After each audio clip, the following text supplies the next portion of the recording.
Kajian ilmiah.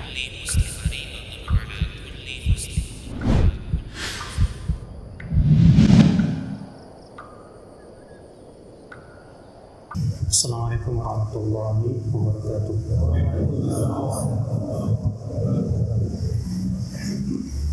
Alhamdulillah, wa nasta'inuhu wa nastaghfiruh wa na'udzu billahi min shururi anfusina wa min sayyiati a'malina. Man yahdihillahu fala mudilla lahu wa man yudlil fala hadiya lahu. Wa asyhadu an la ilaha illallah wahdahu la syarika lahu wa asyhadu anna Muhammadan abduhu wa rasuluh. Qala Allah Ta'ala fi kitabihil karim, ya ayyuhalladzina amanu taqullaha haqqa tuqatih wa la tamutunna illa wa antum muslimun, amma ba'd. Fa inna asdaqal hadits kitabullah wa khairal hadi hadi Muhammadin sallallahu alaihi wasallam wa syarrul umur muhdatsatuha wa kullu muhdatsatin bid'ah wa kullu bid'atin dhalalah wa kullu dhalalatin finnar. Saudaraku sekalian, alhamdulillah kembali kita bertemu pada kajian di sore hari ini dengan tema yaitu hakikat kemenangan. Dan tema ini sangat penting sekali. Setiap kita pasti pengen menang. Kalau antum punya grup sepak bola, antum mau nggak? Pasti ada berharap supaya tim antum menang gitu. Antum main apa? Badminton. Pasti ada keinginan untuk menang, ya tidak? Keinginan menang itu dalam pribadi kita selalu ada. Dalam segala permasalahan. Untuk punya partai, pengen menang nggak partainya? Apalagi mau pemilu nih. Antum punya organisasi, pengen tidak organisasi yang menang? Antum punya yayasan, pasti pengen yayasan antum yang menang. Keinginan menang itu selalu ada, saudara. Yang namanya menang dan kalah itu, Pak, akibat adanya persaingan. Adanya apa? Persaingan. Saudaraku seiman, azan ya Allah ya. Semua kita ingin menang. Tapi dalam masalah dunia, Allah sudah mentakdirkan tidak mungkin seseorang akan menang terus, tidak mungkin. Demikian Nabi SAW mengabarkan dalam hadis yang disahihkan Syekh Al-Albani rahimahullah, ma rafa'allahu minad dunya illa wada'ah, kata Rasulullah. Tidak ada satupun masalah dunia yang menang tinggi kecuali pasti suatu ketika Allah akan apa? Jadikan kalah.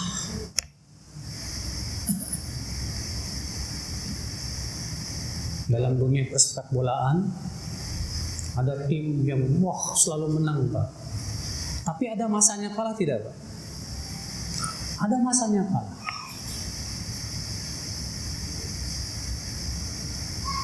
Saudaraku seiman, azan ya Allah wa iyyakum. Kemenangan yang hakiki bukan dalam urusan dunia. Kemenangan yang hakiki, saudaraku sekalian, adalah yang Allah sebutkan dalam Al-Quran. Allah mengatakan, faman zuhziha 'anil nar wa udkhilal jannah faqad faz. Siapa yang diselamatkan dari api neraka dan dimasukkan ke dalam surga, sungguh ia telah menang. Masya Allah. Ini kemenangan yang benar. Ini hakikat kemenangan, saudara.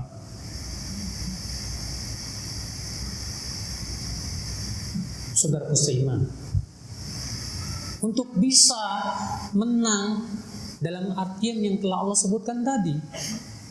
Siapa yang diselamatkan dari api neraka dan dimasukkan ke surga, sungguh ia telah menang. Gimana caranya?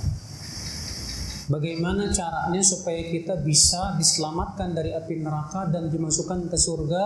Kita menang mendapatkan surga Allah Subhanahu wa taala.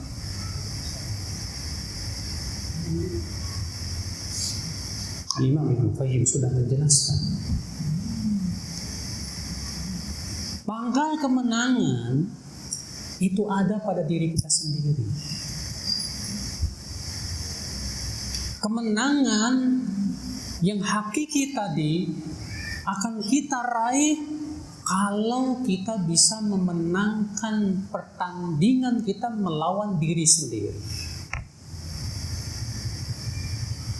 Ya, melawan diri sendiri. Karena disebutkan dalam hadis yang disahihkan oleh Syekh Al-Albani rahimahullah, yang hadis tersebut dikutip oleh Al-Imam Ibn Najjar dari hadis Abu Dzar. Wa Nabi sallallahu alaihi wasallam bersabda apa? Al-mujahidu man jahada nafsahu li ta'atillah. Hakikat orang yang berjihad itu yang menjihadi dirinya sendiri untuk menaati Allah Subhanahu wa taala. Dalam yang lain Nabi mengatakan afdalul jihad an tujahid hawaka li ta'atillah. Jihad yang paling utama kata Rasulullah, kamu jihadi hawa nafsumu untuk menaati Allah Rabbul Alamin. Tapi Mbak, kita ini Mbak seringkali kalah oleh diri kita sendiri, kalah oleh syaitan yang berusaha untuk menyesatkan diri kita. Makanya sungguh benar pepatah sebagian yang mengatakan rahimallahu ra'an a'rafa qadra nafsih. Semoga Allah merahmati orang yang tahu diri, mengenal diri kita sendiri. Kenal siapa kita, jiwa kita, hawa nafsu, manusia punya jiwa. Yang namanya jiwa kita ini punya apa? Hawa nafsu. Punya apa lagi? Syahwat. Syahwat berhubungan dengan apa, saudaraku? Harta, tahta, wanita. Apalagi dunia, berhubungan dengan dunia.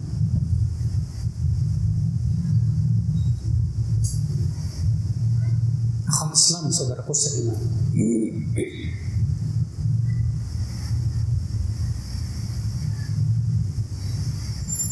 manusia punya ego nggak?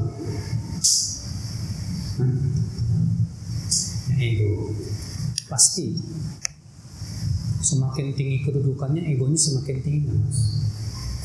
Ya dong. Kalau kamu sebagai seorang gubernur punya ego lebih tinggi dong. Kamu sebagai lurah aja, Masya Allah, punya ego. Tapi terkadang Pak, maaf ya, ego ini suka muncul, Pak. Keakuan ini, Pak. Kita seringkali kalah oleh keakuan itu. Kalah. Makanya subhanallah ya, Al-Imam Ibnu Qayyim dalam kitab Madarijus Salikin ketika menyebutkan perkataan Syekh Abdul Qadir Jilani. Pernah dengar Syekh Abdul Qadir Jilani? Insyaallah semua kita sering dengar ya. Syekh Abdul Qadir Jilani berkata apa? Kun ma'al haqqi bila khalq. Wa kun ma'al khalqi bila nafs. Hendaknya kamu saat bersama Allah tanpa ada campur tangan makhluk. Dan ketika kamu bersama makhluk tanpa ada campur tangan ego pribadi. Kata Ibnu Qayyim, subhanallah, kalau kita perhatikan ucapan Syekh Abdul Qadir Jilani ini, sungguh luar biasa sekali. Saat kita beribadah kepada Allah, bermunajat kepada Allah, jangan masukkan makhluk dalam hati kita. Makhluk tuh banyak. Makhluk tuh orang, makhluk tuh apa? Mobil, makhluk apa lagi, Pak? Makanan, makhluk. Saat antum sedang baca Quran, pas baca Quran, antum nginget si fulan, si alan, ana yakin antum nggak bisa khusyuk. Kenapa? Makhluk masuk tuh. Antum ketika sholat nggak bisa khusyuk. Kenapa? Dirusak karena kita mengingat makhluk. Iya tidak? Allahu Akbar. Di awal khusyuk, Masya Allah. Mulai ingat apa, Pak? Ingat makanan. Ingat apa lagi, Pak? Ingat kerjaan di kantor. Ingat si fulan. Sampai subhanallah terkadang lupa. Ada 2 atau 3. Kenapa kita tidak bisa khusyuk dalam sholat kita? Saat kita bermunajat dengan Allah, kita kalah. Kalah pertama oleh diri kita, kalah yang kedua oleh syaitan. Masuk makhluk pada diri kita. Makhluk yang seharusnya kita fokus mengingat Allah. Saat kita bermunajat, fokus kita kepada Allah. Ternyata saat makhluk itu masuk ke dalam hati kita itu, Pak, itu merusak ibadah kita. Kita aja kan sering kalah kan dalam sholat kita kan. Sering apa? Banget. Siapa di antara antum, saya tantang nih, ini tantangan dari saya nih. Siapa di antara kita yang 2 rakaat dari takbiratul ihram sampai salam khusyuk terus? Ada? Enggak ingat makhluk sama sekali, Pak. Enggak ingat dunia sama sekali. 2 rakaat itu fokus terus mengingat Allah Subhanahu wa taala. Waduh, berat.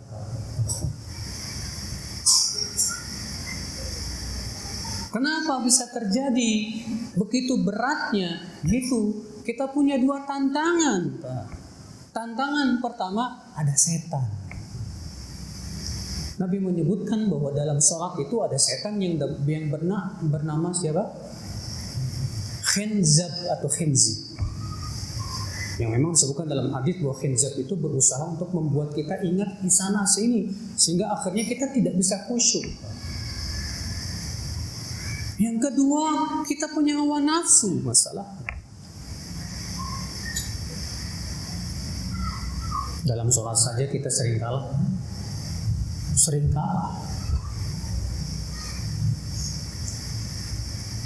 Ketika antum jam 3 mau tahajud atau saya tidur, kok kayaknya enak banget tidur ya. Sering kali kalah kita, Pak. Tapi ketika antum berusaha memenangkan diri antum, bismillah, saya bangun.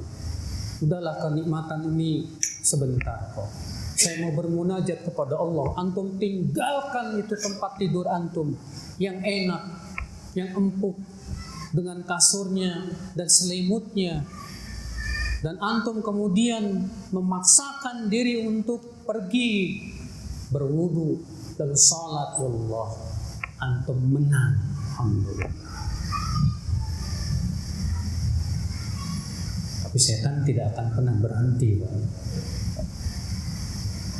Kemenangan yang harus kita lakukan, jangan sekali-kalinya alhamdulillah kali ini menang, belum tentu besok menang, Pak. Mungkin besok setan yang menang, Pak. Subhanallah. Ketika antum marah, sering nggak kita kalah oleh kemarahan kita, Pak? Hah? Sering. Ketika kita marah sama si Fulan, sama si Alan, nggak suka sama dia, sering kali disitulah Pak, Masya Allah, muncul ya ego-ego kita, muncul hawa nafsu kita, sehingga kita melakukan berdasarkan kepada kemarahan, bukan karena Allah Subhanahu wa Ta'ala. Kalah kita. Ketika antum berselisih sama teman, sering kali kalah tidak Pak? Gara-gara antum berselisih sama teman, mungkin misalnya masalah dunia. Kebanyakan teman-teman itu perselisihannya di mana-mana gara-gara apa coba Pak? Dunia. Yang satu punya yayasan, yang satu bikin yayasan baru. Mulu, kurang ajar. Bikin saingan. Akhirnya apa Pak? Gara-gara inilah kemudian kalah.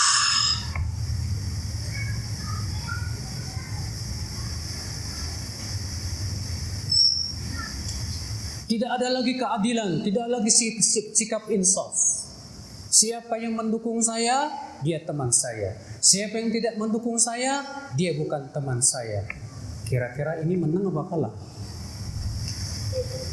Hah? Kalah dia Pak. Kalah oleh apa? Hawa nafsunya Pak.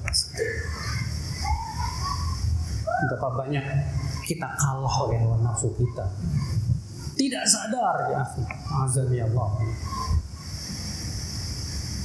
Ketika antum bikin artikel ataupun bikin status lah di Facebook ya. Lalu ada yang memberikan komentar yang bikin antum ngambek, kesal.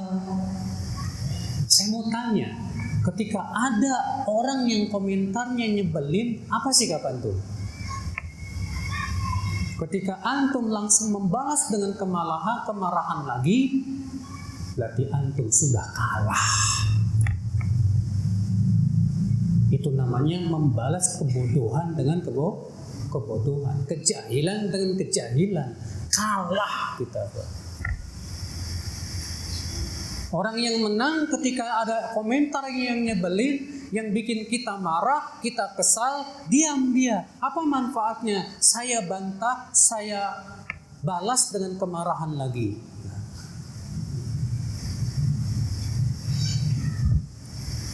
Maka saat marah itu dia tidak berani mengetik. Ini orang menang. Baru setelah reda marahnya, dia pikirkan baik-baik. Kira-kira bantahan yang terbaik itu seperti apa?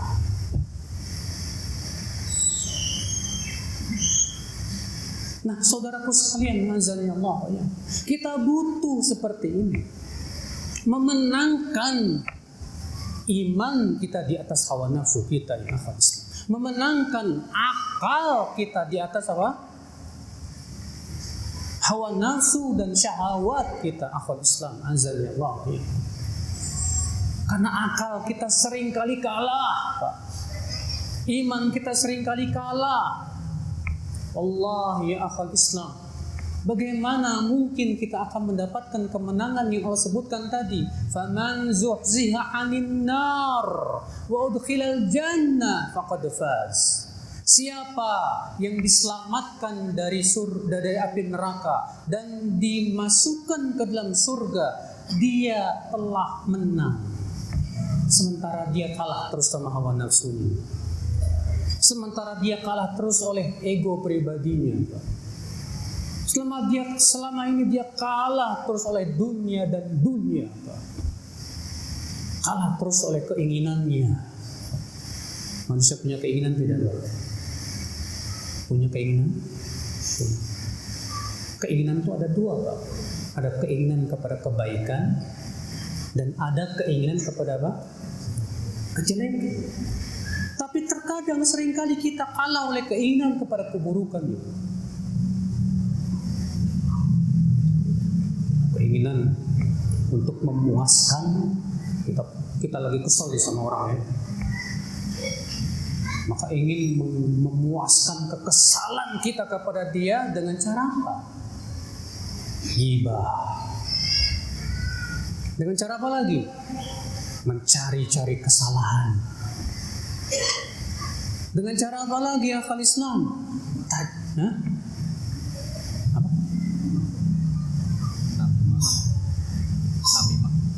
Namimah. Masya Allah. Mengadu domba. Lihat saudaraku sekalian. Makanya ya akal Islam, saudaraku seiman, azan ya Allah. Penting sekali ya akhi, agar kita menjadi orang-orang yang menang dengan kemenangan yang hakiki. Jangan sampai seperti yang dikatakan oleh subhanallah ya, kata Syekh Abdul Qadir Jailani tadi, wa kun ma'al khalqi bilal nafs. Dan saat kamu bergaul dengan makhluk, kosongkan dirimu dari ego pribadi. Jadilah kita orang yang tawadhu kepada makhluk. Jangan kita ingin memperlihatkan kelebihan-kelebihan kita. Saat kita ingin memperlihatkan kelebihan kita, nih saya sudah hafal Arba'in Nawawiyah. Nih saya sudah hafal Al-Quran 30 juz. Nih saya sudah duduk di majelis para ulama-ulama dan ustadz-ustadz besar. Nih saya, wah nih ananiahnya muncul. Saat itulah ya akhwat Islam pasti akan muncul apa? Ujub, sombong, meremehkan orang. Hakikatnya dia kalah oleh dirinya sendiri.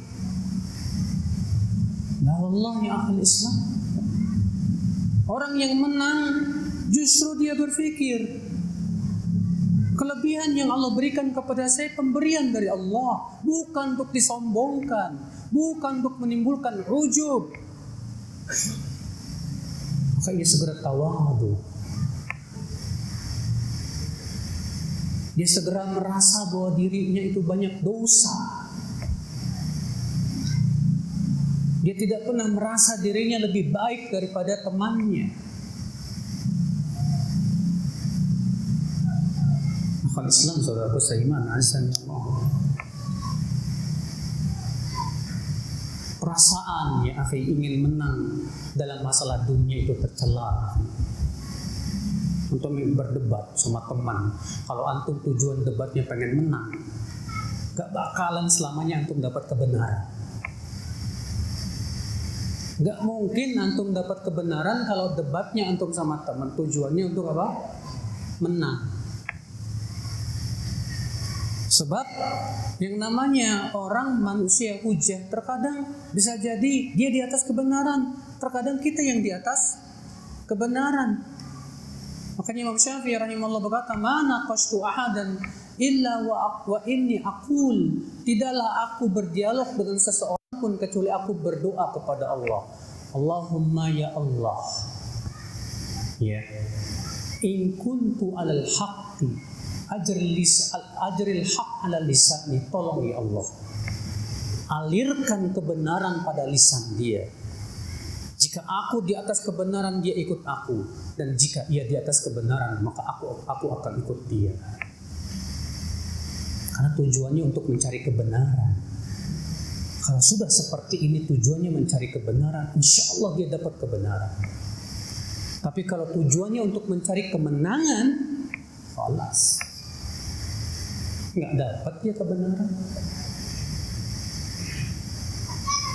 Ya akhi saudaraku seiman, azan. Antum sama istri kalau berantem pengen menang, istri pengen menang, suami pengen menang, falas. Ada piring terbang, bahkan saling mencaci, saling menjelekan, ujung-ujungnya apa? Cerai. Kenapa? Karena masing-masing pengen menang. Nggak ada yang nggak mau disalahin, nggak mau. Sifat-sifat ini kira-kira terpuji nggak sih, Pak? Coba pikirkan secara akal kita yang sehat, Pak. Karena manusia itu diberikan oleh Allah akal, tidak, Pak? Manusia diberikan oleh Allah akal, Pak, untuk berpikir, dan akal butuh cahaya ilmu, Pak. Kita pikirkan, Pak. Apa manfaatnya kita ingin mempertahankan pendapat kita yang bisa jadi kita salah kalau ternyata tidak punya hujah, hanya karena untuk mendapatkan kemenangan. Ya akhal Islam, saudaraku sekalian, azan ya Allah.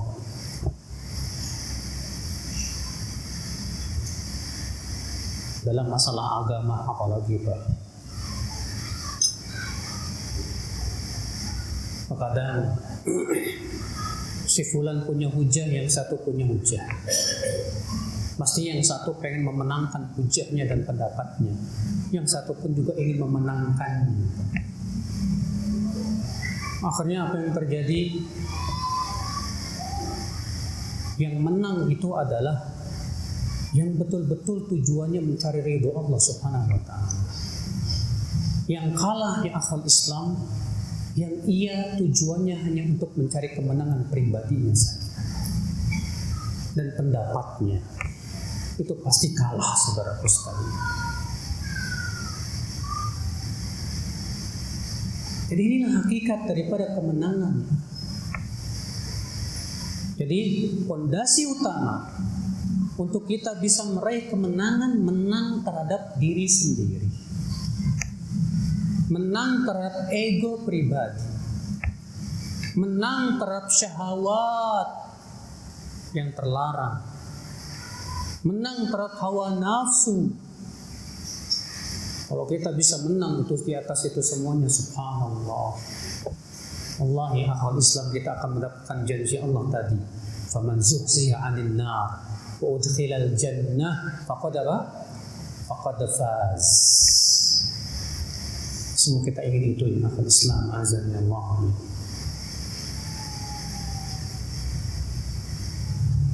Akhi, manusia punya sifat tergesa-gesa enggak? Antum secara yang antum telah pelajari, tergesa-gesa itu tercela apa terpuji? Hah? Ada disebutkan dalam hadis al-ajalatu minasyaitan. Tergesa-gesa itu termasuk apa? Dari setan, ya kan? Tapi banyak di antara kita ternyata kalau oleh tergesa-gesa, Pak. Ada orang sholat tarawih tergesa-gesa, Pak. Pengen segera cepat selesai.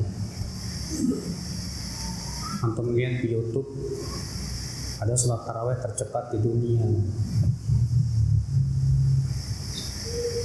Kenapa? Kalah oleh tergesa-gesa.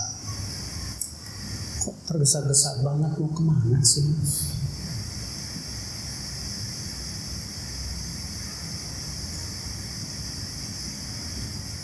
Ketika kita tergesa-gesa, Pak, akal kita tumpul, nggak bisa berpikir.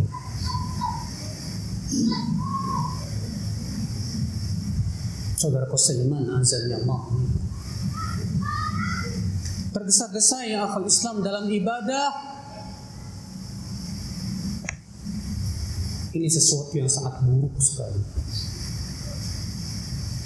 Baca Quran tergesa-gesa, sholat tergesa-gesa, ibadah apapun kalau antum lakukan dengan ketergesa-gesaan, bisa jadi ibadahnya nggak diterima oleh Allah Subhanahu wa ta'ala. Makanya disebutkan dalam hadis dari Bukhari dan Muslim, ya, pernah ada seorang laki-laki masuk ke masjid, lalu dia sholat dengan tergesa-gesanya, Pak.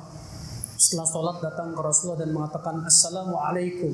Kata Rasulullah, waalaikumsalam, irji fasalli fa innaka lam tusalli. Balik lagi, kamu sholat, kamu belum sholat. Sholat lagi dengan tergesa-gesanya, Pak. Setelah sholat datang lagi ke Rasulullah dan mengatakan Assalamualaikum. Kata Rasulullah, irji fasalli fa innaka lam tusalli. Balik lagi kamu sholat, kamu belum sholat. Gara-garanya apa? Nabi tidak menganggap sholatnya sampai 3 kali. Rasulullah menyuruh dia ngulangi sholat gara-gara tergesa-gesa. Antum sering tidak? Kita sering tidak, Pak, tergesa-gesa dalam memvonis orang. Sering banget, Pak. Apalagi kalau sudah tergesa-gesa mengkafirkan orang, waduh itu bahaya banget, Pak. Mudah mengkafirkan. La haula wala quwata illa billah. Kata Rasulullah SAW, man qala li akhiya kafir faqad ba'a bi ahaduhuma.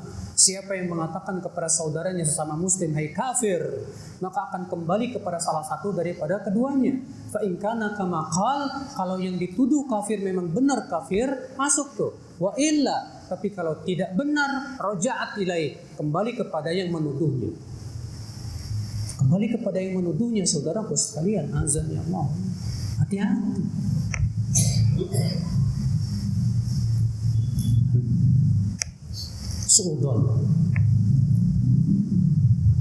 Su'udon yang sudah antum pelajari terpuji apa tidak? Yang menurut Bapak sudah pelajari, su'udon itu terpuji apa tidak? Su'udon apa? Berburuk sangka, ya. Kira-kira terpuji nggak? Bisa. Benar. Kalau malam-malam ada orang tiba-tiba ngeloncatin pagar rumah orang, Bapak nggak boleh su'udon.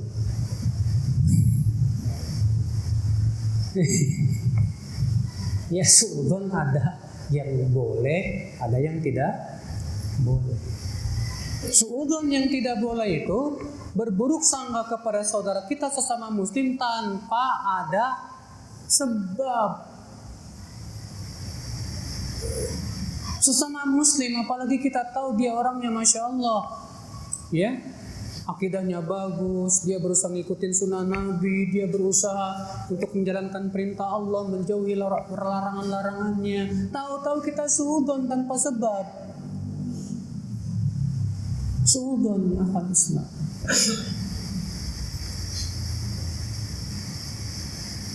Kita seringkali kalah oleh su'udon ini, Pak. Itu si anu kerjaannya gonta-ganti mobil mulu.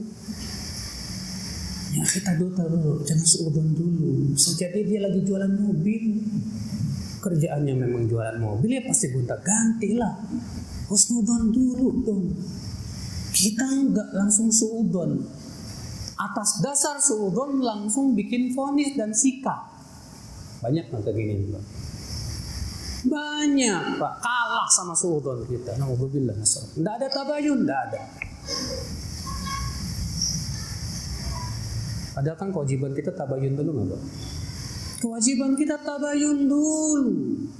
Kenapa sih fulan kok melakukan seperti ini? Kenapa sih alan kok melakukan begini? Ketika kita mendengar seorang misalnya yang kita tahu dia punya ilmu, alim, melakukan perbuatan yang seakan kita ingkari, langsung su'udon sama dia. Salah besar, Pak. Kita kalah sama su'udon. Kewajiban kita tabayun. Tanya, apa sebabnya Anda berkata seperti itu? Apa sebabnya Anda melakukan perbuatan seperti itu? Bisa jadi dia punya hujah yang Anda tidak tahu. Rasulullah aja, subhanallah, ya, di zaman Rasulullah SAW, Mu'adz bin Jabal ketika pulang dari dari Syam, ya, sesampainya di kota Madinah, Mu'adz bin Jabal langsung sujud ke Rasulullah, Pak. Bayangkan, sujud kepada manusia dalam syariat Islam itu termasuk syirik besar, Pak. Tapi apa kata Rasulullah kepada Mu'adz bin Jabal? Ya Mu'adz, ma hamalaka ala hadha? Apa yang membuat kamu berbuat seperti ini? Ya, Rasulullah tidak langsung vonis kan? Enggak kayak kita. Kalau kita langsung vonis enggak? Vonis. Senjatanya apa, Pak? Tahdzir. La haula wala quwwata illa billah. Hatib bin Abi Balta'ah.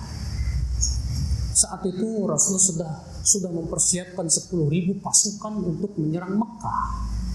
Dan Rasul menyuruh supaya para sahabat merahasiakan. Jangan sampai berita ini sampai kepada penduduk kota Madinah, Mekah. Hatib bin Abi Balta'ah mengirim surat ke temannya di kota Mekah. Allah pun mewahyukan kepada Rasulullah SAW. Maka Rasulullah mengutus beberapa sahabat untuk mengejar wanita yang dikirim oleh Hatib. Apa kata Rasulullah kepada Hatib? Dipanggilnya Hatib. Datanglah Hatib. Melihat Hatib datang, Umar langsung geram. Apa kata Umar? Ya Rasulullah, da'ni adrib unuqah. Ya Rasulullah, biarkan aku penggal leher orang. Masya Allah. Apa kata Rasulullah? Ya Hatib, ma hamalaka an hadha? Apa yang membuat engkau berbuat seperti ini, hai Hatib? Masya Allah. Rasulullah tidak tergesa-gesa langsung memberikan apa? Atas dasar suudzon, tidak. Rasulullah tahu Hatib seorang yang ikut perang Badar. Dan orang yang ikut perang Badar telah dipuji oleh Allah Subhanahu wa taala. Maka Rasulullah SAW tabayun dulu, tanya dulu kepada Hatib, apa alasannya? Kenapa kamu melakukan seperti itu?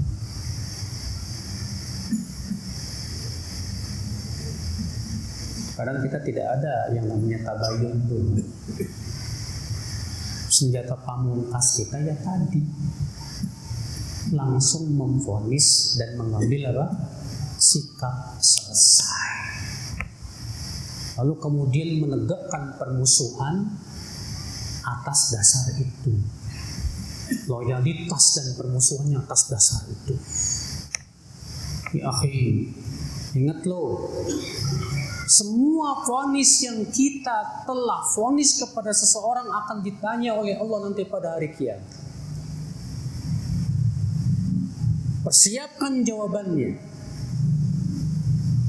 Ketika kamu memvonis si fulan sesat, ketika kamu memvonis si fulan bukan salafi atau bukan ahlus sunnah dan yang lainnya, siapkan dari sekarang jawabannya ketika Allah tanya kamu nanti pada hari kiamat.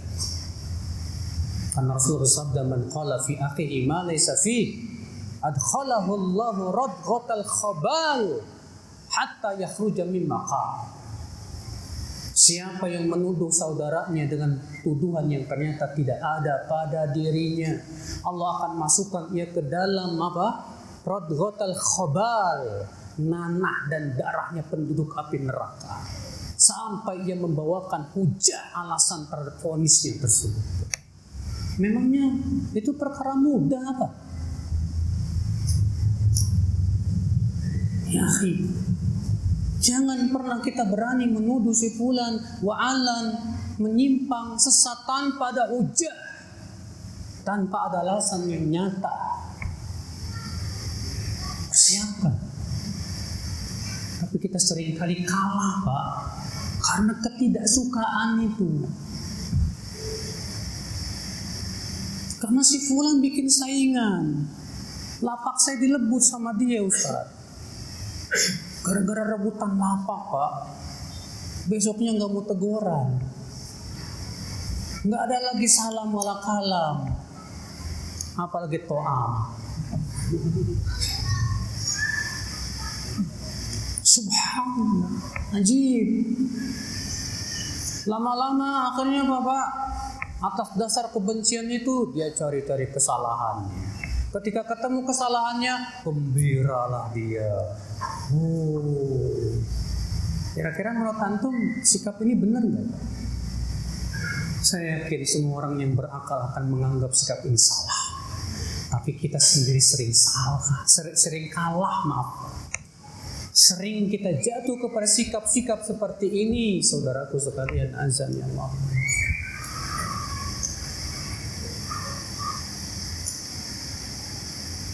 Ya akhwat Islam, saudaraku seiman, azan ya Allah.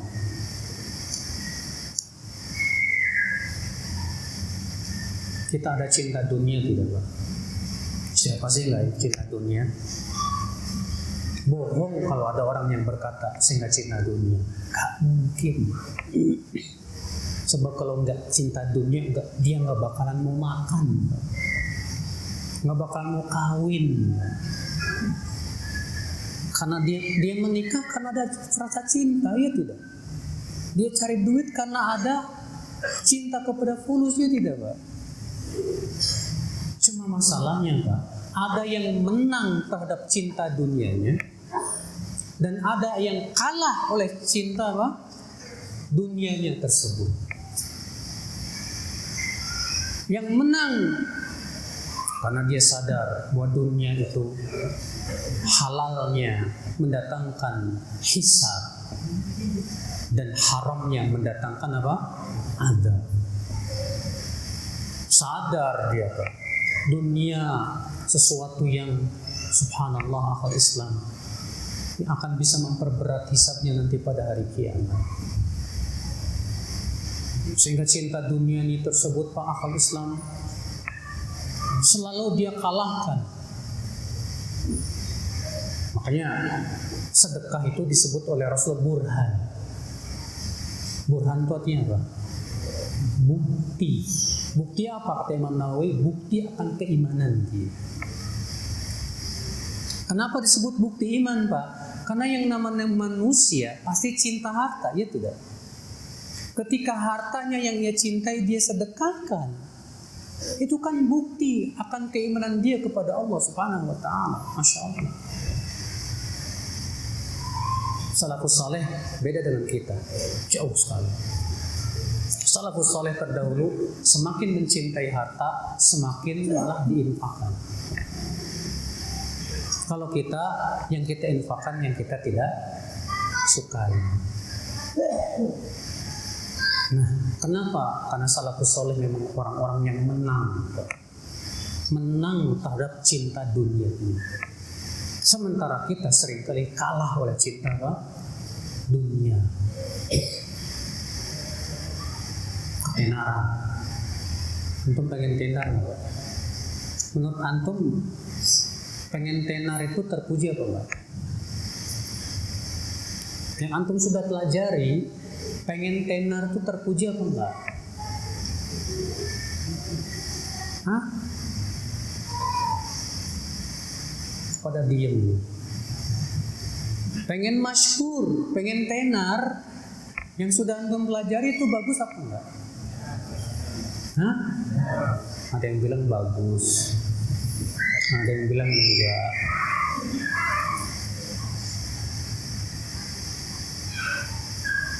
Sekarang saya mau tanya Pak, kalau kita masyhur di dunia, sehingga kemasyhuran itu seringkali menimbulkan rasa manis di hati. Sebab kalau orang sudah masyhur dan tenar, orang akan mengenal dia, menghormati dia. Iya tidak?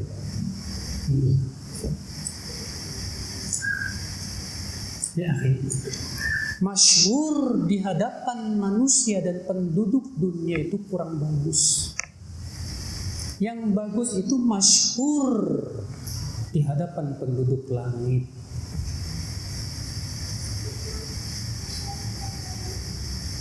Makanya Rasulullah SAW mencela orang-orang yang menginginkan kemasyhuran. Sebutkan dalam hadis yang sahih Rasulullah SAW bersabda apa? Kata Rasulullah SAW, inna likulli amalin syirrah wa likulli syirratin fatrah. Fa in kana sahibuhu saddada wa qaraba farju wa in ushira ilaihi bil banan fala ta'uddu. Setiap amal ada masa semangat. Setiap masa semangat ada masa apa? Lemah.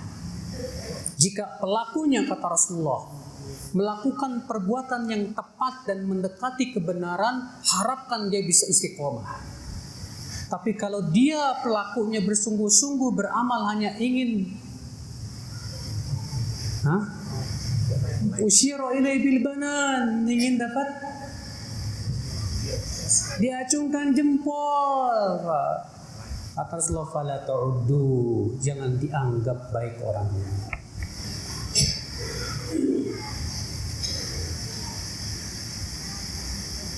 Antum yang dakwah, masuk dalam dunia media sosial dan dakwah, susah, Pak.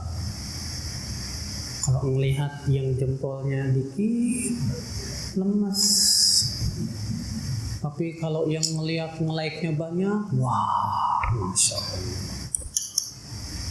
Apalagi kalau yang nge-like-nya banyak terus. Jangan-jangan saya ulama ya. Udah, mulai itu.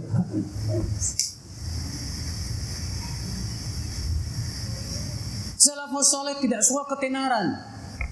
Nggak suka mereka ketenaran. Makanya Rasulullah SAW memuji, Pak, orang-orang yang apa? Yang kata Rasulullah, innallaha yuhibbul 'abda at-taqiyyal khafiyyal ghani. Allah cinta kepada hamba yang bertakwa, tersembunyi dan kaya hatinya. Takwa dia, tersembunyi, kata para ulama, dia tidak suka ketenaran. Dalam hadis yang lain Rasulullah SAW sabda apa? Tahukah kalian siapa itu penduduk surga? Ahlul jannah. Siapa penduduk surga? Bagaimana sifatnya? Sudah masuk Isya? Sudah. Kita lanjutkan setelah Isya atau gimana, Bro? Lanjut? Baik, insyaallah kita lanjutkan setelah sholat Isya ya. Billahi taufik. Assalamualaikum warahmatullahi wabarakatuh. Alhamdulillah, wassalatu wassalamu ala Rasulillah. Nabiyyina Muhammad wa ala alihi wa sahbihi wa man wala. Wa asyhadu an la ilaha illallah wahdahu la syarika lah.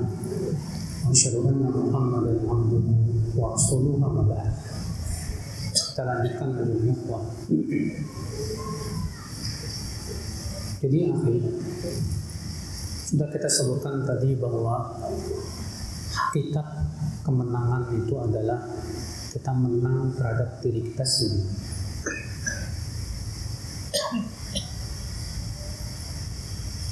Menang menghadapi keburukan-keburukan jiwa. Menang melawan hawa nafsu pribadi. Menang melawan syahwat-syahwat yang terlarang. Sudah saya berikan banyak contoh sekali. Hal-hal yang menyimpang dari jiwa kita, yang seringkali membuat kita ini kalah.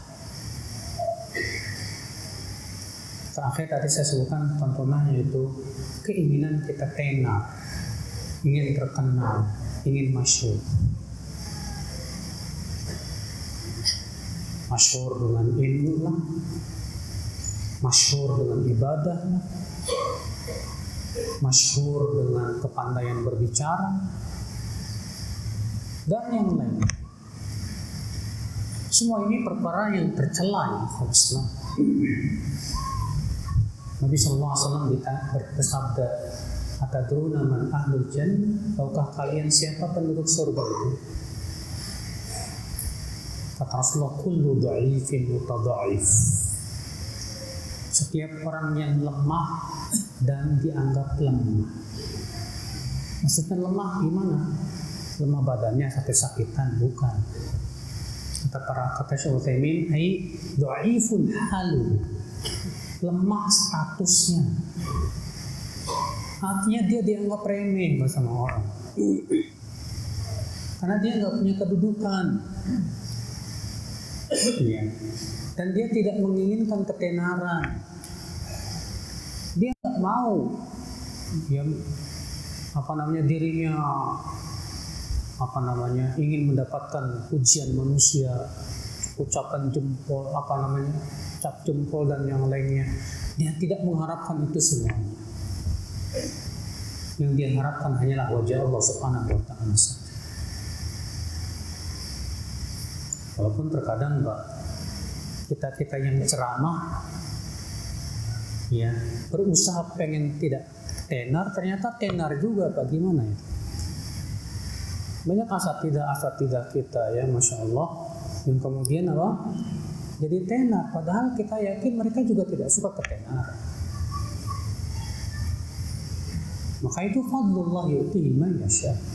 Karunia yang Allah berikan, dan itu ujian buat dia. Karena ketenaran itu ujian, bukan Pak?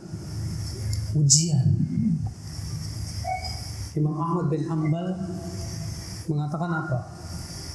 Waditu anni askunu bil badiyah laqad ubtulitu bisyuhrah. Aku ingin tinggal di pedesaan terpencil saja, karena aku sedang diuji oleh Allah dengan ketenaran. Ada orang yang diuji dengan ketenaran kalah. Makanya ketenaran itu malah menimbulkan kesombongan, rasa ujub, suka gila kehormatan. Ada lagi diuji oleh Allah ketenaran, tapi dia menang, Pak. Alhamdulillah. Dia tidak tertipu oleh ketenarannya sama sekali. Nah, saudaraku sekalian, azan Allah. Jadi ini pertama, Pak. Hakikat menang itu adalah menang menghadap diri sendiri, menghadapi syahwat kita, menghadapi hawa nafsu kita, menghadapi keinginan-keinginan bejat kita, menghadapi pikiran-pikiran buruk kita. Ini apa? HP. Banyak di antara kita kalah sama ini. Ya tidak.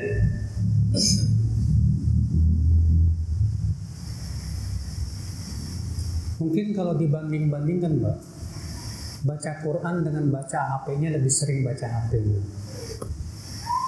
Itu aja sudah kalah. Sebagian syekh ditanya bagaimana keadaan salaf terhadap Al-Quran. Kata syekh itu apa? Seperti keadaan kalian terhadap HP kalian. Masya Allah.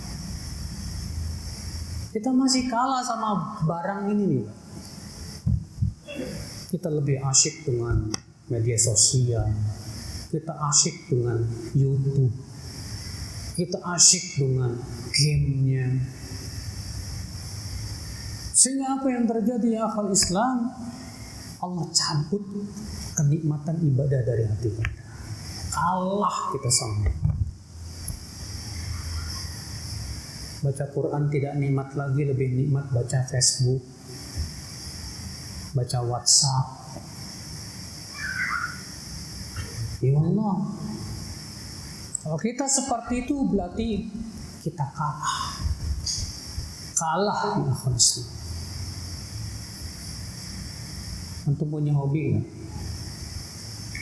Setiap kita pasti punya hobi, Pak. Yang satu hobinya olahraga, yang satu hobinya kuliner, yang satu hobinya. Kalau hobinya mubah-mubah saja boleh, Pak. Cuman banyak orang yang kalah sama hobinya. Ada orang yang hobinya sepak bola. Hobi sepak bolanya itu mengalahkan ibadah. Ada orang goes. Awal-awal goes sih niatnya benar, Pak, biar kuat ibadah. Lama-lama lebih kuat goesnya daripada ibadahnya.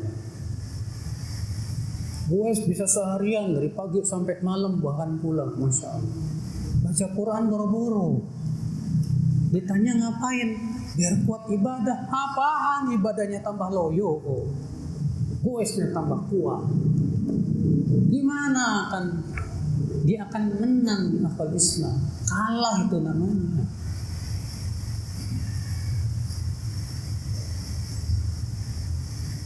Akhir Islam, saudaraku sekalian, azan ya Allah. Kemudian yang kedua, hakikat yang menang musuh, menang dalam ujian. Ingat, setiap kita yang mengaku dirinya beriman pasti diuji sama Allah. Ujian itu pasti datang, pasti. Allah tegas mengatakan dalam Al-Quran, وَلَنَبْلُوَنَّكُمْ بِشَيْءٍ مِنَ الْخَوْفِ وَالْجُوعِ وَنَقْصٍ مِنَ الْأَمْوَالِ وَالْأَنْفُسِ وَالثَّمَرَاتِ وَبَشِّرِ الصَّابِرِينَ. Sungguh, di situ Allah menegaskan, kami pasti akan uji kalian dengan sedikit rasa takut, rasa lapar, kehilangan harta, ya, harta, benda dan buah-buahan. Wabasyiris sabirin, kata Allah, berikan kabar gembira bagi orang-orang yang sabar. Diuji, ada orang mau hijrah, saya Ustaz mau hijrah, mau meninggalkan pekerjaan saya yang ribawi, Masya Allah, bagus, luar biasa. Pas keluar, Pak, bingung dari kerjaan, usaha ini gagal, usaha ini gagal, ini gagal. Akhirnya berpikir balik lagi ke pekerjaan yang dulu. Ujian ternyata gagal, Pak. Diuji sama Allah Subhanahu wa Ta'ala. Diuji dengan apa? Banyak ujian, Mbak. Diuji terkadang dengan kesusahan rezeki. Ujian bukan? Sampai ujian. Diuji dengan apa, Pak? Keluasan rezeki. Rezekinya luas, Pak. Sekarang pertanyaannya sama dari anak kepada kita sendiri. Kita lebih senang diuji dengan kesusahan rezeki apa diuji dengan keluasan rezeki?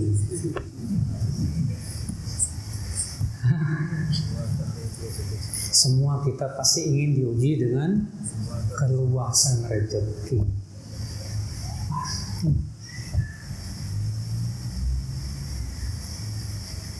Apa kata Hudzaifah bin Yaman?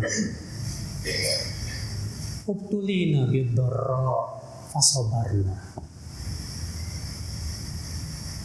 Sumabtulina ba'da Rasulullah sallallahu alaihi wasallam bisarra falam nasbir. Dulu di zaman Rasulullah kita diuji dengan kesusahan, kita sabar. Setelah Rasulullah wafat kita diuji oleh Allah dengan kesenangan. Ternyata kita tidak bisa sabar. Memang kesenangan itu, Pak, ujian sebetulnya lebih berat daripada kesusahan. Kalau orang susah, mau tidak mau pilihannya cuma satu, sabar udah. Tapi orang yang senang, Bapak punya duit banyak, bisa beli ini, bisa beli itu, oh Masya Allah. Di situ ujiannya berat, Pak. Karena ketika rezeki luas, berarti pintu-pintu syahwat terbuka semuanya. Ya tidak, Pak. Bisa beli HP yang super canggih, bisa melanglang buana. Belum lagi terkena penyakit sombong dengan harta. Belum lagi kita ngikutin syahwat yang membuai. Ternyata kita nggak sabar dengan ujian keluasan harta itu, Pak. Nggak sabar. Semakin banyak duit, ibadahnya semakin susah. Diajak ibadah bilangnya apa, Pak? Ya akhirat dunia itu harus 50-50, jangan akhirat mulu. Padahal kalau dirinya sendiri boro-boro, Pak. Jadi antum lebih senang mana, Pak? Diuji dengan kesusahan apa dengan kesenangan? Jawaban yang paling benar adalah saya ngikutin kemauan Allah saja. Kalau Allah uji saya dengan kesusahan, saya mohon Allah berikan kepada saya kesabaran. Kalau Allah uji saya dengan kesenangan, saya mohon Allah berikan kepada saya rasa syukur. Itu yang benar. Karena yang kita harapkan dan kita itu pandang baik belum tentu di sisi Allah, Pak, baik. Iya. Saudara seiman, azan Allah. Ujian seringkali membuat kita patah di jalan. Allah menyebutkan dalam Al-Quran, wa minan nasi, ya, apa subhanallah, saya lupa ayat itu. Allah menyebutkan itu yang ala harf itu, nanti coba saya lihat dulu. Ya Allah katakan, fa in asabathu khairun itma'anna bih. Wa in asabathu fitnatun qalaba ala wajhi khasirad dunya wal akhirah. Kalau ditimpa kesenangan, imannya mantap. Kalau ditimpa ujian, kesusahan, kolep imannya, Pak. Dia merugi dunia dan akhirat. Ada yang kayak gitu, Pak. Diuji dengan kesenangan, imannya mantap. Diuji dengan kesusahan, imannya rusak. Ada yang kebalikan. Diuji dengan kesusahan, imannya mantap. Diuji dengan kesenangan, lupa sama Allah. Lupa kehidupan akhirat. Ada nggak kayak gitu, Pak? Yang benar yang mana? Yang benar yang tetap kuat dalam dua keadaan.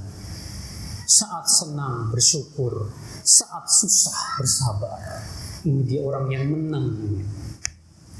Makanya Rasulullah mengatakan apa? Ajaban di amril mukmin. Sungguh mengagumkan seorang mukmin itu, kata Rasulullah. In asabathu sarra syakar. Kalau ditimpa kesenangan bersyukur kepada Allah. Fakana khairan lah. Itu jadi kebaikan buat dia. Wa in asabathu dharra sabar. Kalau ditimpa kesusahan dia bersabar, maka itu jadi kebaikan buat dia. Masya Allah.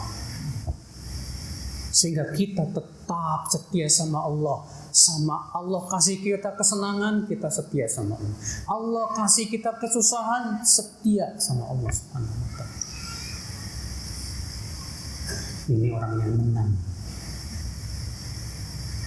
Diuji dengan apa lagi, Pak? Ya?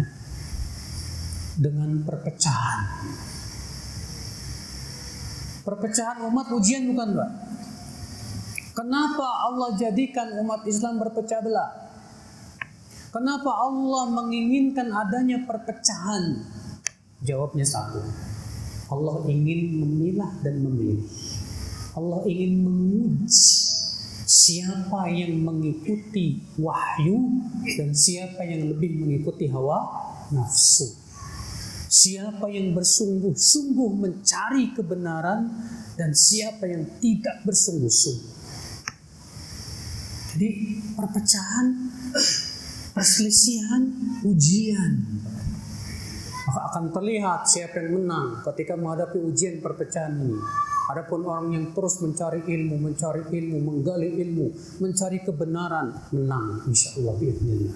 Dan dia mengikuti wahyu Allah Azza wa Jalla. Adapun yang lebih mengikuti ra'yunya, pendapat pribadinya dan hawa nafsunya, kalah dia. Ujian. Memang hidup di dunia itu ujian kita, Pak. Ujian. Allah mengatakan ya'lamu annama amwalukum wa auladukum fitnah. Ketahuilah bahwasanya harta dan anak-anak kalian itu apa? Fitnah. Fitnah itu apa? Ujian. Ujian. Diuji, kita bakalan diuji.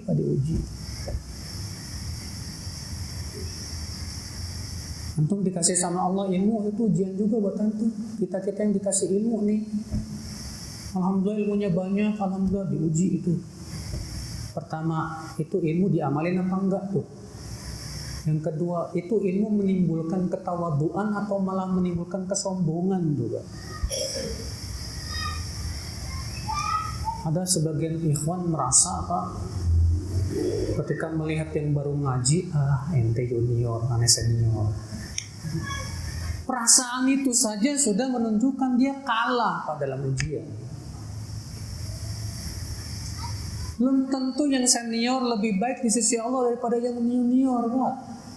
Bisa jadi yang baru ngaji lebih takut kepada Allah, lebih semangat kepada kebaikan. Sementara kita yang sudah lama ngaji, hatinya tambah keras, lisannya tambah pedas. Ada nggak orang kayak gitu, Pak? Orang semakin lama ngaji, lisannya tambah pedas, Pak. Ada nggak? Ada. Nggak tahu dia ngaji apa ngerujak, nggak tahu saya. Harusnya kan semakin banyak ilmu semakin lembut, tidak? Semakin banyak ilmu, semakin sayang bidadari. Itu harus, Pak. Makanya Allah disandingkan kasih ilmu dan kasih sayang. Allah berfirman, Rabbana wasi'ta kulla syai' rahmatan wa ilma. Ya Allah, wahai Rabb kami, kasih sayang dan rahmat-Mu meluasi segala sesuatu. Kata Ibnu Qayyim dalam Madarijus Salikin, ini menunjukkan bahwa kasih sayang dan ilmu itu harus disatukan. Orang yang punya ilmu tapi tidak punya kasih sayang arogan, cepat memvonis. Orang yang punya kasih sayang tapi tidak punya ilmu, kasih sayangnya bodoh. Ujian. Jadi yang namanya hidup tidak lepas dari ujian. Antum dipuji aja ujian. Ada orang yang muji-muji antum, Masya Allah, antum orangnya Masya Allah. Orang yang menang, Pak, langsung hatinya, ya Allah, saya nggak suka pujian kayak gitu ya. Saya ngeri nih kalau dipuji, jangan-jangan sampai kena penyakit sombong, ujub. Hati-hati, segera dia berdoa seperti yang dilakukan oleh Abu Bakar radhiyallahu anhu. Abu Bakar kalau dipuji, beliau berdoa apa? Ya, apa kata Abu Bakar? Allahumma la tu'akhidni bima yaqulun waghfir li fima la ya'lamun waj'alni khairan mimma yadhunnun. Ya Allah, jangan siksa aku disebabkan oleh pujian mereka, dan mohon ampunkan aku dalam perkara yang mereka nggak tahu, dan jadikan aku lebih baik daripada sangkaan mereka. Iya. Antum punya pengikut yang banyak di Facebook dan yang lain, ujian juga. Nah inilah saudaraku sekalian, azan ya Allah ya. Inilah kita ingin menjadi orang yang menang, saudara. Menang yang hakiki yang tadi sudah kita sebutkan. Menang ketika kita diselamatkan dari api neraka dan dimasukkan ke dalam surga. Menang ketika kita diberikan oleh Allah istiqomah sampai akhir hayat kita. Kita wafat di atas iman dan Islam. Kita wafat dalam keadaan husnul khatimah, itu yang merupakan kemenangan yang luar biasa. Semoga yang saya sampaikan bermanfaat pada malam ini. Kita buka tanya jawab. Barangkali ada yang mau bertanya, dipersilakan dengan tulisannya.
Kalau saya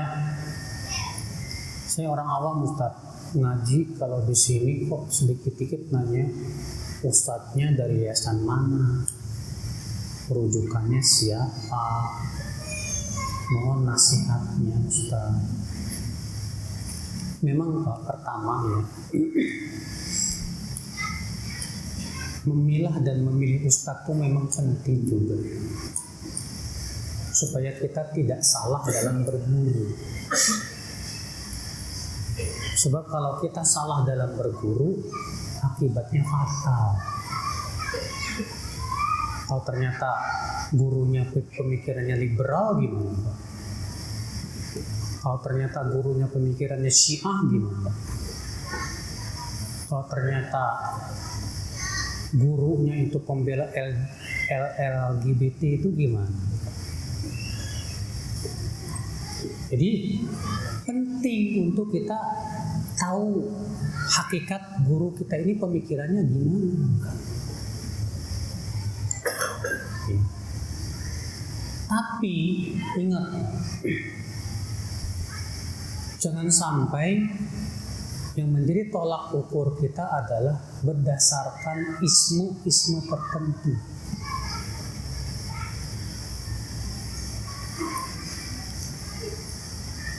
Parameter kita jelas adalah akidahnya benar nggak? Dari yayasan manapun kalau akidahnya menyimpang, nggak boleh kita berguru kepada dia. Jangan sampai kemudian yayasan yang jadi parameter, Pak. Oh, yayasan si Anu ya, itu musuh yayasan saya itu. Maaf deh, itu bukan ustadz dari kami. Jadi parameternya yayasan. Ini hizbiyah. Ini hizbiyah. Kalau ternyata parameternya yayasan. Parameter kita bukan yayasan. Parameter kita dia di atas akidah. Apa? Ahlussunnah, Khawarij, Mu'tazilah.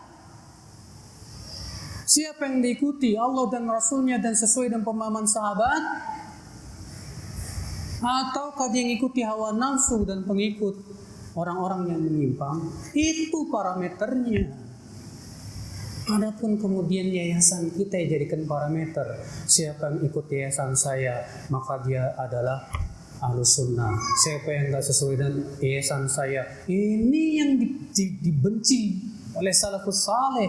Inilah penyebab utama hizbiyah. Dan ini yang dilarang oleh Allah dalam Al-Quran. Allah mengatakan apa? وَلَا تَكُونُوا مِنَ الْمُشْرِكِينَ مِنَ الَّذِينَ فَرَّقُوا دِينَهُمْ وَكَانُوا شِيَعًا kullu hizbin bima ladaihim farihun. Jangan kalian seperti orang-orang musyrikin. Itu orang-orang yang memecah belah agama mereka sementara mereka berkelompok-kelompok. Lalu Allah menyebutkan di akhirat itu apa? Setiap kelompok berbangga dengan apa yang ada pada kelompoknya. Yang dibanggakan kelompoknya, ismunya. Ini salah besar. Timbangan kita bukan karena si fulan satu yayasan dengan saya, bukan. Tapi timbangan kita adalah akidahnya benar nggak? Ya. Itu penting, saudaraku sekalian, azan Allah. Maka dari itu, ya betul, memang betul. Bahwa memilah dan memilih ustadz itu penting juga. Jangan sampai kita salah mengambil ilmu. Tapi juga jangan sampai kita salah dalam memberikan parameter yang berakibat malah kita jatuh kepada sikap hizbiyah, ya, yang terlarang. Allah musta'an. Saya pribadi, kalau ditanya tentang si fulan gimana, dan saya nggak kenal, saya akan terjawab saya nggak tahu. Dan kata-kata saya tidak tahu itu bukan celaan, itu murni memang saya tidak tahu.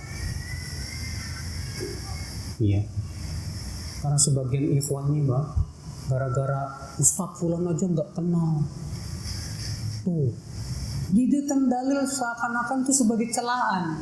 Ajib.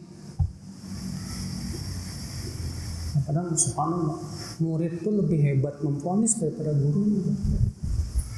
Gurunya nggak berani memvonis, murid udah langsung vonis sana sini tuh. Wow, masya Allah. Ajib. Memang kalau baru belajar silat petantang petenteng ya. Tapi kalau antum lihat yang udah bannya ban hitam dan 2 dan 3 biasa aja. Orang semakin dalam ilmunya semakin paham gimana harus bersikap. Ya.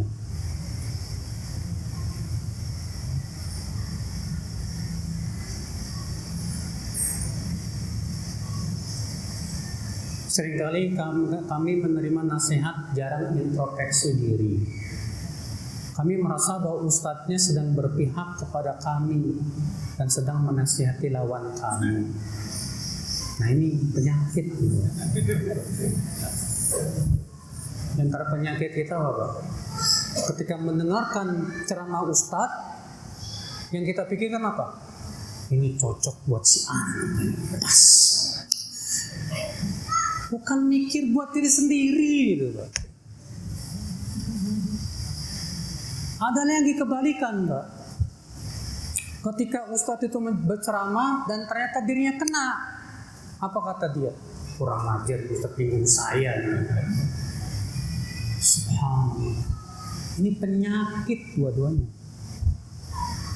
Kalau ternyata memang ada pada diri kita dan ustadz tersebut tidak ada niat sama sekali untuk nyinggung dia, maka seharusnya dia semakin berusaha. Oh, astagfirullahaladzim, ceramah ustadz ini ada pada diri saya. Ya, ternyata saya masih melakukan perbuatan-perbuatan tersebut yang ternyata itu haram dalam syariat. Saya istighfar minta ampun kepada. Harusnya kan begitu. Ketika ternyata kita mikir, wah, ini ceramah pas nih buat si Anu. Harusnya kita mikir juga, gimana dengan saya? Kira-kira ada nggak pada diri saya? Kalau dia tidak ada, alhamdulillah, pujilah Allah atas nikmat tersebut. Yang kedua, doakan temanmu supaya dia dapat hidayah. Bukan kemudian antum malah puas kena loh.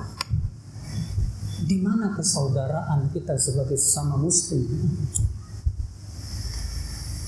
Bukankah Rasulullah mengatakan la yu'minu ahadukum hatta yuhibba li akhihi ma yuhibbu li nafsihi minal khair. Tidak beriman seseorang dari kalian sampai ia menyukai untuk saudaranya apa yang ia sukai untuk dirinya dari kebaikan. Antum mau gak kesalahan antum ditertawakan orang? Mau gak? Kalau antum tidak mau kesalahan antum ditertawakan orang, jangan suka mentertawakan kesalahan orang lain. Ya, akhi, persaudaraan muslim ini yang mengharuskan kita saling menguatkan, saling menasihati. Cuman masalahnya ketika yang dinasihatinya itu gak mau menerima nasihat, susah Pak. Yang pintar memberi nasihat tuh kayak saya ini banyak Pak. Yang jarang tuh yang pintar menerima apa? Nasihat. Iya.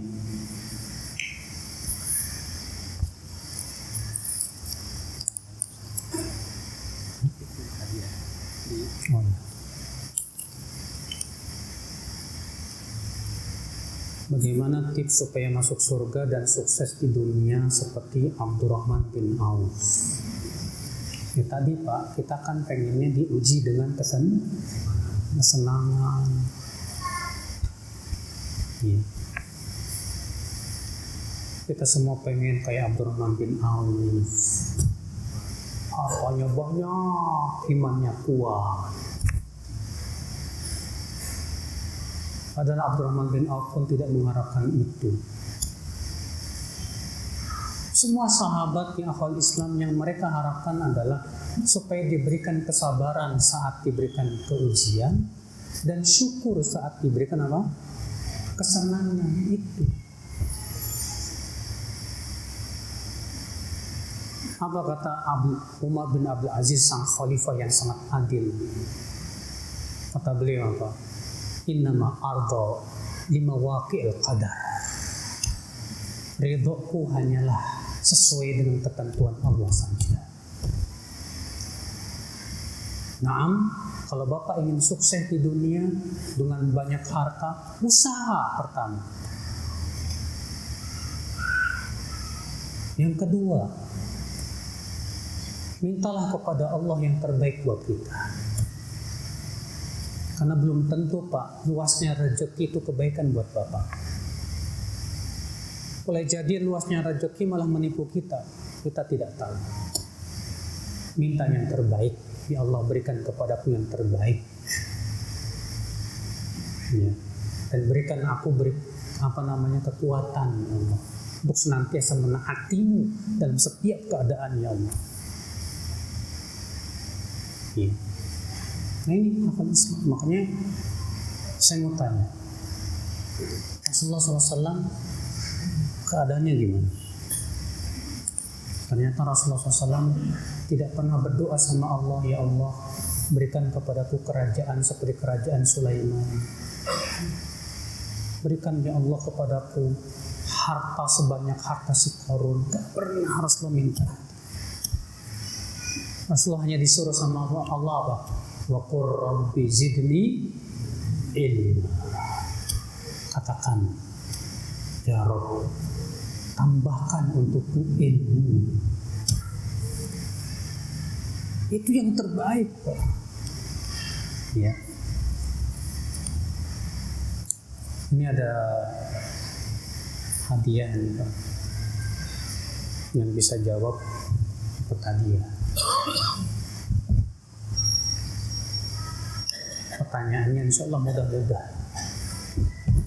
Pertanyaan yang pertama,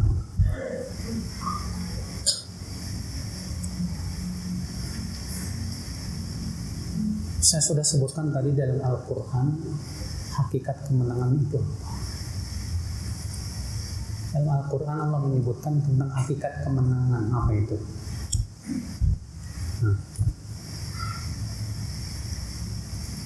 Kemenangan ialah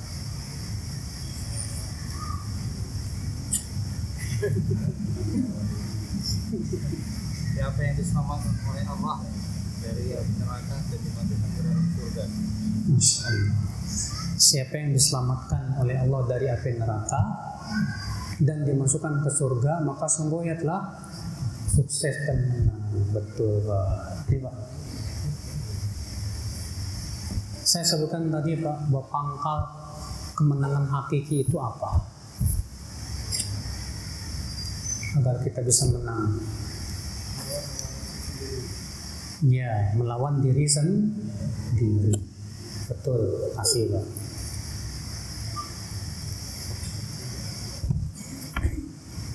Melawan diri sendiri itu, Pak. Ya. Maksudnya bagaimana? Tidak mengikuti hawa nafsu setan. Kurang. Tidak ego, Ustaz. Hah? Tidak ego. Melawan ego. Kurang. Menjauhi hawa nafsu dalam ketaatan kepada Allah. Masih ada yang lain?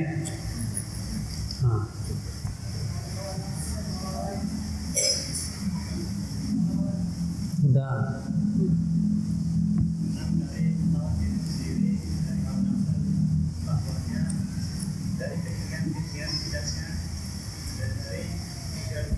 Ya, bagus. Intinya dari semua keburukan jiwa kita. Dari semua apa? Keburukan jiwa kita. Makanya Rasulullah SAW berlindung dari keburukan jiwa. A'udzubika min syarri nafsi wa syarri syaitan wa syirki. Aku berlindung kepada Engkau ya Allah dari keburukan diriku dan keburukan setan dan kesyirikan. Karena ini semua pangkal daripada apa? Kerusakan diri, keburukan diri, keburukan setan dan kesyirikannya. Kemudian di antara makna menang, hakikat menang dalam apa, Pak? Apa? Salah. Menang melawan ujian, Kak. Ya, menang dalam menghadapi ujian. Sahih, betul. Tadi saya sebutkan perkataan Hudzaifah tentang ujian. Ada yang ingat nggak?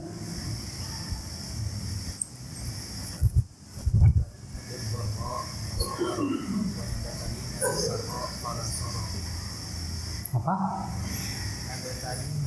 Nabtali ubtulina asabarna.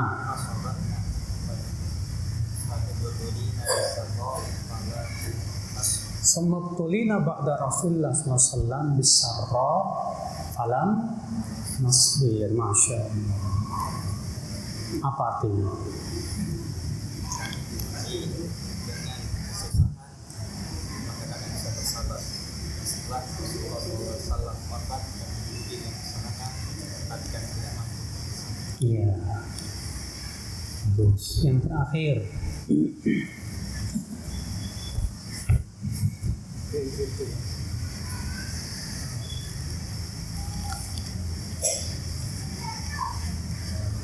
siapa khalifah yang mengatakan aku hanyalah ridho dengan ketentuan Allah? Umar bin Abdul Aziz. Baik, saya kira cukup sampai di sini. Semoga yang sampaikan bermanfaat. Assalamualaikum warahmatullahi wabarakatuh. Assalamualaikum